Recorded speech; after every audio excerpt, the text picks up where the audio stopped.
The Great Stone Face, 1. Before you read. Seen from a distance, hilltops and huge rocks seem to assume various shapes.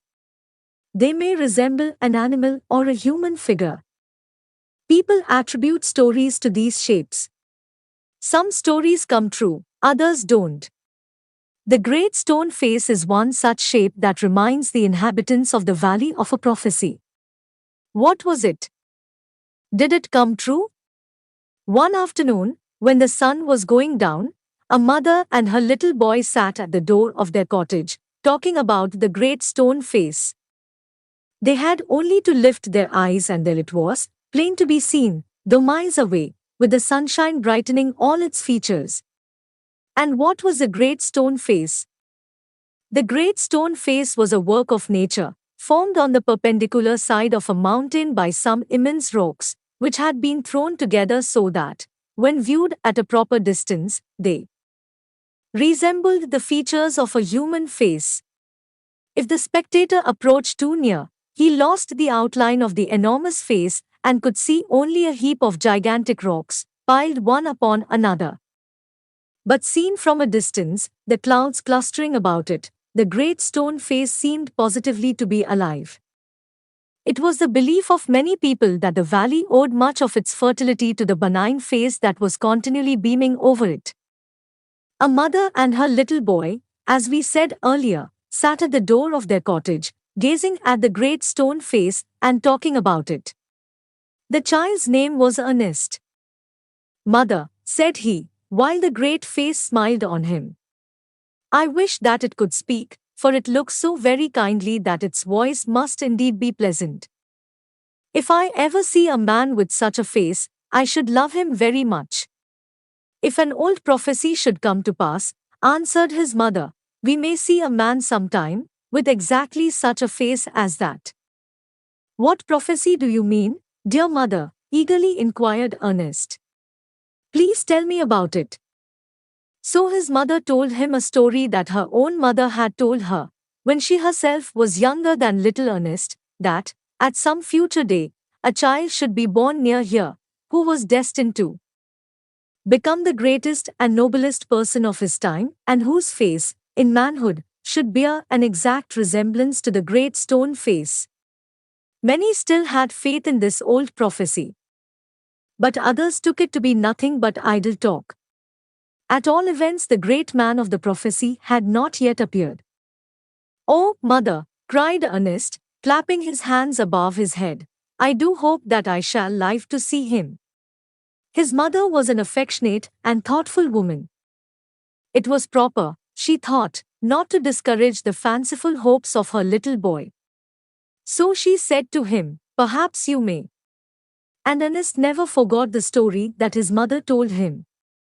It was always in his mind whenever he looked upon the Great Stone Face. He spent his childhood in the log cottage where he was born, was dutiful to his mother and helpful to her in many things, assisting her much with his little hands, and more with his loving heart. In this manner, from a happy yet often pensive child he grew up to be a mild and quiet youth. Ernest had had no teacher, but the Great Stone Face became one to him. When the work of the day was over, he would gaze at it for hours, until he began to imagine that those vast features recognized him, and gave him a smile of kindness and encouragement. About this time there went a rumor throughout the valley that the great man, who was to bear a resemblance to the Great Stone Face, had appeared at last. It seems that, many years before, a young man had left the valley and settled at a distant seaport. Gathergold, which was his name, had set up as a shopkeeper and, being sharp in business matters, had become so very rich that it would have taken him 100 years only to count his wealth. In time he thought of his native valley, and decided to go back there, and end his days where he had been born. Ernest had been deeply stirred by the idea that the great man, the noble man, the man of prophecy, after so many ages of delay, was at length to be seen in his native valley. While the boy was still gazing up the valley one day and imagining that the Great Stone Face returned his gaze, the noise of wheels was heard, and a crowd of people cried, Here comes the great Mr. Gathergold. A carriage, drawn by 4 horses, dashed round the turn of the road. Within it, thrust partly out of the window, appeared the face of an old man with yellow skin. The very image of the great stone face, shouted the people. Sure enough, the old prophecy is true. Here we have the great man, at last. And, what greatly puzzled Ernest, they seemed actually to believe that here was the likeness which they spoke of. He turned away sadly from the wrinkled shrewdness of that unpleasant face, and gazed up the valley, where the stone face seemed to say, He will come. Fear not, Ernest, the man will come. www.knrenglish.com. Part to the years went on, and Ernest grew to be a young man. He attracted little notice from the inhabitants of the valley. They saw nothing remarkable in his way of life, except that, when the labor of the day was over, he still loved to gaze upon the great stone face. Their idea was that this was a folly, but pardonable, because Ernest was industrious, kind, and neighborly.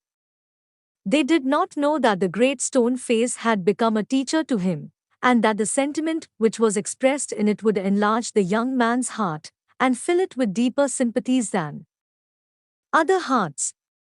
They did not know that from this would come a better wisdom than could be learnt from books.